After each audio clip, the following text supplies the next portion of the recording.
P V അൻവറിനെ കൂടി വിശ്വാസത്തിലെടുത്തുകൊണ്ട് മുന്നോട്ട് പോവുക എന്ന തരത്തിലേക്കാണോ പാർട്ടി പോകുന്നത്? അങ്ങനെയെങ്കിൽ എങ്ങനെയാണ് തുടർ ചർച്ചകളൊക്കെ? നിലവിൽ ഇപ്പോൾ കോൺഗ്രസ് തീരുമാനം അപ്രകാരമാണ്. പി വി അൻവറിന്റെ സമ്മർദ്ദത്തിന് വഴങ്ങേണ്ടതില്ല, ആര്യാടൻ ഷൗക്കത്ത് തന്നെ സ്ഥാനാർത്ഥിയാകും എന്നുള്ള ഒരു സൂചനകൾ തന്നെയാണ് കെ പി സി സി നേതാക്കൾ നമുക്ക് ലഭ്യമാകുന്നത്. അല്പസമയത്തിൽ തന്നെ അതുമായി ബന്ധപ്പെട്ട് ഒരു കത്ത് ഹൈക്കമാൻഡിന് കൈമാറും. അതിനുശേഷം മാത്രമേ ഒരു പ്രഖ്യാപനം ഉണ്ടാവുകയുള്ളൂ. എന്തായാലും വി എസ് ജോയി അടക്കമുള്ള പേരുകൾ നേരത്തെ തന്നെ ചർച്ചയിലുണ്ടെങ്കിൽ പോലും ഇന്നലെ തന്നെ കെ പി സി നേതൃത്വം അതിലൊരു തീരുമാനത്തിലെത്തിയിരുന്നു. പക്ഷേ അതിനുശേഷമാണ് ഇന്ന് ചില സമ്മർദ്ദ തന്ത്രം അൻവറിന്റെ ഭാഗത്തും ഉണ്ടായത്. അതിനുശേഷം ഇവിടെ മണിക്കൂറുകൾ നീണ്ട തിരക്കിട്ട ചർച്ചകൾ നടന്നു. അതിനുശേഷമാണ് ഇപ്പോൾ യു ഡി എഫ് നേതാക്കളുമായി ആശയവിനിമയം നടത്തിയതിനു ശേഷമാണ് എന്തായാലും ആര്യാടൻ ഷൗക്കത്ത് എന്ന പേരിലേക്ക് കോൺഗ്രസ് നേതൃത്വം എത്തിയിരിക്കുന്നത്. വൈകാതെ തന്നെ ഒരു പ്രഖ്യാപനം പ്രതീക്ഷിക്കുന്നുണ്ട്. എന്തായാലും കെ പി സി അധ്യക്ഷന്റെ പ്രതികരണവും ഈ ഘട്ടത്തിൽ നമ്മൾ തേടുകയാണ്. ഇതിലിപ്പോൾ ഒരു ഘട്ടത്തിൽ പോലും വി എസ് ജോയിയുടെ പേരിലേക്ക് വന്നില്ല എന്നാണോ നിതിൻ നമ്മൾ മനസ്സിലാക്കേണ്ടത്? എന്താണ്? വി എസ് ജോയിയെ അടക്കമുള്ള സാധ്യതകൾ പരിശോധിച്ചു. കൂട്ടിയും വീഴ്ചയും കോൺഗ്രസ് നേതൃത്വം പരിശോധിച്ചപ്പോൾ എന്തായാലും പി വി അൻവർ നടത്തിയ സമ്മർദ്ദം അതിന് വഴങ്ങിയാൽ ഒരു പക്ഷേ മറ്റ് രാഷ്ട്രീയ ആരോപണങ്ങളെല്ലാം തന്നെ ഉണ്ടാകാൻ സാധ്യതയുണ്ട്. അതുകൊണ്ട് തന്നെയാണ് പി വി അൻവറിന്റെ സമ്മർദ്ദത്തിന് വഴങ്ങാതെ എന്തായാലും ആര്യാടൻ ഷൗക്കത്ത് എന്ന പേരിലേക്ക് കോൺഗ്രസ് നേതൃത്വം ഇപ്പോൾ എത്തിയിരിക്കുന്നത്. നേരത്തെ സൂചിപ്പിച്ചു, പി വി അൻവർ ഉയർത്തിയ സമ്മർദ്ദങ്ങളെല്ലാം തന്നെ കോൺഗ്രസ് പരിശോധിച്ചു. യു ഡി എഫ് നേതാക്കളുമായി ആശയവിനിമയം നടത്തി അവരെ കൂടി വിശ്വാസത്തിലെടുത്ത ശേഷമാണ് പ്രഖ്യാപനം ഉണ്ടാവുക. അതുമായി ബന്ധപ്പെട്ട് ചർച്ചകൾ ഇന്നെന്തായാലും കോൺഗ്രസ് ഇപ്പോൾ ഈ യോഗത്തിന്റെ ഭാഗമായി തന്നെ ഇന്നിപ്പോൾ എറണാകുളത്ത് നടന്നിട്ടുണ്ട്. യു ഡി എഫ് നേതാക്കളുമായി ആശയവിനിമയം നടത്തിയ ശേഷമാണ് ഇത്തരമൊരു തീരുമാനത്തിലേക്ക് കോൺഗ്രസ് നേതൃത്വം എത്തിയതെന്ന് മനസ്സിലാക്കുന്നു. എന്തായാലും പ്രഖ്യാപനമാണ് അടുത്ത ഘട്ടം. അതിനുവേണ്ടിയുള്ള നടപടി എന്തായാലും ഇപ്പോൾ ഹൈക്കമാൻഡിന്റെ ഭാഗത്തും ഉണ്ടാകും. സ്വാഭാവികമായിട്ടും ഈ ഒരു ചർച്ചയ്ക്ക് ശേഷം ഒറ്റപ്പേര് എന്ന നിലയിൽ തന്നെ ആര്യാടൻ ഷൗക്കത്തിന്റെ പേര് ഇപ്പോൾ എന്തായാലും ഹൈക്കമാൻഡിന് കൈമാറാനാണ് ആലോചിക്കുന്നത്. അതിന്റെ ഭാഗമായുള്ള ചർച്ച ഉടൻ തന്നെ കൈമാറുമെന്നാണ് കോൺഗ്രസ് നേതാക്കൾ ഈ ഘട്ടത്തിൽ നമുക്ക് നൽകുന്ന വിവരം. ഇതിൽ വി എസ് ജോയിയെ കൂടി വിശ്വാസത്തിലെടുത്തുകൊണ്ടാണോ ഈ ഒരു നീക്കം? നേരത്തെ ചില കോണുകളിൽ നിന്നൊക്കെ വരുന്ന വാർത്ത സ്ഥാനാർത്ഥി നിശ്ചയം ഇനിയും ആകാത്തതിലുള്ള അതൃപ്തി ഉണ്ടായിരുന്നു, സ്ഥാനാർത്ഥിയാകണമെന്നൊരു താല്പര്യമുണ്ടായിരുന്നു, അദ്ദേഹത്തിന്റെ അനുയായികൾ ഉൾപ്പെടെ അതിൽ ഒക്കെ ഒരു അസംതൃപ്തരാണ് എന്ന തരത്തിലേക്കൊക്കെ ചില കോണുകളിൽ നിന്ന് വാർത്തയുണ്ടായിരുന്നല്ലോ നിതിൻ. എന്തായാലും വി എസ് ജോയി അടക്കം പേരുകൾ പരിഗണിച്ചിരുന്നു.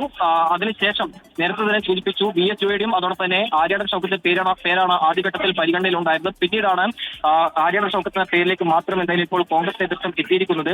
വി എസ് ജോയി സ്വാഭാവികമായിട്ടും ഈ ഘട്ടത്തിൽ വിശ്വാസത്തിലെടുത്തുകൊണ്ടാകും ഒരു പ്രഖ്യാപനം ഉണ്ടാവുക. നേരത്തെ തന്നെ ചില വി എസ് ജോയെ സ്ഥാനാർത്ഥിയാക്കണം എന്നുള്ള സൂചനകളുമായി ബന്ധപ്പെട്ട് ചില പ്രതികരണങ്ങൾ എന്തായാലും മലപ്പുറത്ത് വന്നിരുന്നു. അതടക്കമുള്ള കാര്യങ്ങൾ പരിശോധിച്ചു. അതോടൊപ്പം തന്നെ ആര്യാടൻ ഷൗക്കത്തെ സ്ഥാനാർത്ഥിയാക്കേണ്ട സാഹചര്യം എന്ത് തുടങ്ങിയ കാര്യങ്ങളൊക്കെ തന്നെ യു ഡി എഫ് നേതാക്കളുമായി ആശയവിനിമയം നടത്തിയിട്ടുണ്ട്. എന്തായാലും ഇവരെല്ലാം തന്നെ വിശ്വാസത്തിലെടുത്തു തന്നെയാകും ഒരു പ്രഖ്യാപനത്തിലേക്ക് എന്തായാലും കടക്കുക. അതുമായി ബന്ധപ്പെട്ട ആശയവിനിമയം എന്തായാലും കോൺഗ്രസ് നേതൃത്വം ഇപ്പോൾ യു ഡി എഫ് നേതാക്കളുമായി നടത്തിയ ശേഷമാണ് ഒരു പ്രഖ്യാപനത്തിലേക്ക് കടക്കാൻ ഇപ്പോൾ തീരുമാനിച്ചിരിക്കുന്നത്. എന്തായാലും മണിക്കൂറുകൾ നീണ്ട ചർച്ചയിലാണ് ഇന്നിപ്പോൾ ഒരു നിർണായക യോഗം എറണാകുളത്ത് ചേർന്നു. അതിനുശേഷമാണ് ഈ പ്രഖ്യാപന നിലയിലേക്ക് എന്തായാലും വൈകാതെ ഹൈക്കമാൻഡിന് ഇപ്പോൾ പേര് കൈമാറാൻ ആലോചിക്കുന്നത്. അതിനുശേഷം ഇന്ന് വൈകിട്ടോട് തന്നെ ഒരു പ്രഖ്യാപനത്തിലേക്ക് എന്തായാലും കടക്കും. നിലമ്പൂരിൽ ആര്യാടൻ ഷൗക്കത്ത് തന്നെയാകും സ്ഥാനാർത്ഥി. നേരത്തെ തന്നെ കോൺഗ്രസ് നേതൃത്വം അത്തരമൊരു തീരുമാനത്തിലേക്ക് പോയിരുന്നു.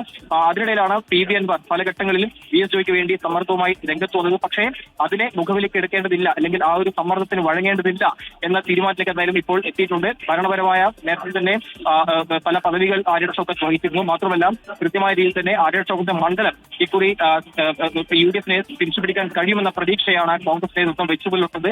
അത് തന്നെയാണ് പ്രധാനപ്പെട്ട ഘടകം. മാത്രമല്ല ആര്യാടൻ കുടുംബം എന്ന ഒരു മേൽവിലാസവും ഗുണകരമാകുമെന്ന് പ്രതീക്ഷിക്കുന്നുണ്ട്. ആ ഒരു സാഹചര്യത്തിൽ ആര്യാടൻ ഷൗക്കത്തിലെ എന്ന പേരിലേക്ക് തന്നെ ഇപ്പോൾ പോകാനാണ് ഇപ്പോൾ കോൺഗ്രസ് നേതൃത്വം തീരുമാനിച്ചത്. അതിന്റെ ഭാഗമായുള്ള ചർച്ചകൾ എന്താ ഇവിടെ അവസാനിച്ചു. വൈകാതെ തന്നെ ഒരു പ്രഖ്യാപനം പ്രതീക്ഷിക്കാം. ആര്യാടൻ ഷൗക്കത്ത് തന്നെയാകും നിലമ്പൂരിൽ സ്ഥാനാർത്ഥി എന്നതിന്റെ ഏകദേശ വിവരങ്ങൾ അതിപ്പോൾ പുറത്തു വന്നുകൊണ്ടിരിക്കുകയാണ്.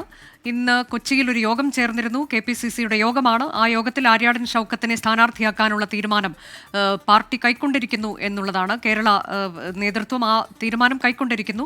ഹൈക്കമാൻഡിനെ അവർ ആര്യാടൻ ഷൗക്കത്തിന്റെ പേരറിയിക്കും. വൈകിട്ടോടെ പ്രഖ്യാപനം ഉണ്ടാകും ഔദ്യോഗികമായി എന്നുള്ളതാണ്. ഇതിൽ PV അൻവറിന്റെ വിയോജിപ്പ് അവിടെ നിൽക്കുന്നുണ്ട്. അദ്ദേഹം ഇന്ന് വലിയ അതൃപ്തി അറിയിച്ചുകൊണ്ടുള്ള പ്രതികരണമാണ് നടത്തിയത്.